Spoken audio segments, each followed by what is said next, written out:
Assalamualaikum warahmatullahi wabarakatuh. Tadi pun perkenalkan, nama saya Monica Suci Putria, mahasiswa dari Universitas Muhammadiyah Kota Bumi, semester 7, jurusan Pendidikan Bahasa dan Sastra Indonesia. Pada kali ini saya mengemban tugas untuk mengikuti magang pembelajaran di Sekolah MTS Negeri 1 Lampung Utara.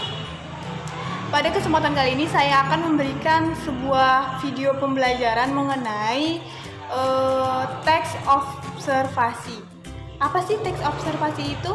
Ayo kita belajar bareng-bareng. Sebelum kita melanjutkan pembelajaran kita mengenai teks hasil observasi, di sini saya akan menjelaskan secara singkat apa sih itu observasi. Observasi adalah suatu pengamatan dan laporan teks hasil observasi adalah laporan yang berisi tentang penjabaran umum atau suatu hasil yang menjabarkan suatu pengamatan maupun suatu benda. Seperti kita ambil contoh laporan hasil pengamatan mengenai sebuah tanaman. Apa saja hasil dari pengamatan yang telah kita amati mengenai sebuah tanaman tersebut. Contohnya pertama, pohon kelapa. Nah, kita akan mengobservasi pohon kelapa tersebut. Apa saja sih yang ada dalam pohon kelapa? Ada daun, ada pohon, kemudian waktu penanamannya berapa lama, dan sebagainya. Selain itu, kita akan mempelajari mengenai ciri, tujuan, isi teks hasil observasi. Antara lain, yang pertama, teks hasil observasi yang bersifat objektif, kemudian global dan bersifat universal. Jadi bisa diartikan oleh seluruh tingkatan manusia. Yang kedua adalah objek yang dibicarakan tunggal. Jadi kita mengamati suatu objek itu hanya satu. Jadi tidak berganda atau jamak. Jadi fokus dalam satu pengamatan. Yang ketiga, ditulis secara lengkap dan sempurna. Ditulis lengkap dan sempurna agar meminimalisir ketidaktahuan atau ketidakpahaman oleh seorang siswa dalam memahami teks hasil observasi. Yang keempat, ditulis berdasarkan fakta. Fakta ini adalah kenyataan yang ada dalam kita mengamati suatu benda atau suatu objek. Yang kemudian informasi teks merupakan hasil informasi terkini.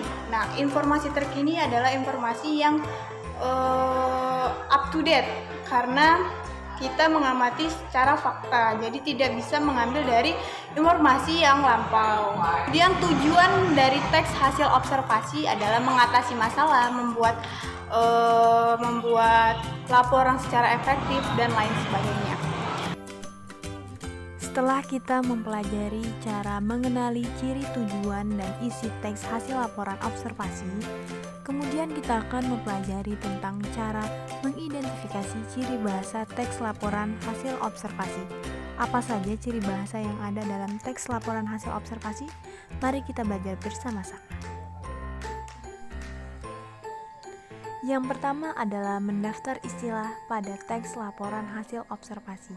Istilah merupakan gabungan kata yang dapat dengan cermat mengungkapkan makna, konsep, proses, sifat, atau keadaan yang khas pada bidang tertentu. Kita dapat menggunakan kamus istilah untuk mencari makna suatu istilah. Maksud dalam mendaftar istilah adalah ketika kita membuat teks laporan hasil observasi, tentunya kita menemukan istilah-istilah yang digunakan dalam teks laporan hasil observasi. Hal yang harus kita lakukan adalah mendaftar atau membuat list istilah-istilah yang jarang sekali didengar oleh orang lain, dan kita akan menggunakan kamus istilah untuk mencari makna dalam suatu istilah tersebut. Ciri bahasa yang kedua adalah mendaftar kalimat definisi. Kalimat definisi adalah kalimat yang mengungkapkan makna, keterangan, atau ciri utama dari orang, benda, proses, atau aktivitas. Setelah kita semua mengetahui bagaimana ciri, tujuan, kemudian isi teks laporan hasil observasi, kemudian ciri bahasa yang digunakan dalam laporan hasil observasi. Yang terakhir adalah cara kita menyimpulkan isi teks laporan hasil observasi yang berupa buku pengetahuan yang dibaca maupun didengar oleh kita sendiri. Yang pertama, bagaimana menyimpulkan isi teks hasil laporan observasi yang didengar dalam bentuk diagram. Sebelum itu, kita harus mengetahui terlebih dahulu apa sih simpulan penelitian itu. Simpulan penelitian merupakan rumusan singkat dari dua atau lebih pernyataan atau kalimat yang saling berhubungan dalam suatu laporan penelitian. Lalu, bagaimana kita menyimpulkan gagasan pokok pada teks hasil laporan observasi? Berikut adalah langkah-langkah mencari gagasan utama. Yang pertama adalah mendaftar kata kunci pada teks. Yang kedua, memetakan bagian pada teks hasil observasi. Selebihnya bisa kita lihat bersama-sama di papan tulis.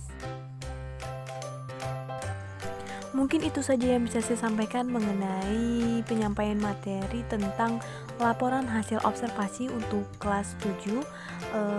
Mohon maaf bila ada kesalahan penyampaian kata maupun materi. Saya akhiri, wassalamualaikum warahmatullahi wabarakatuh.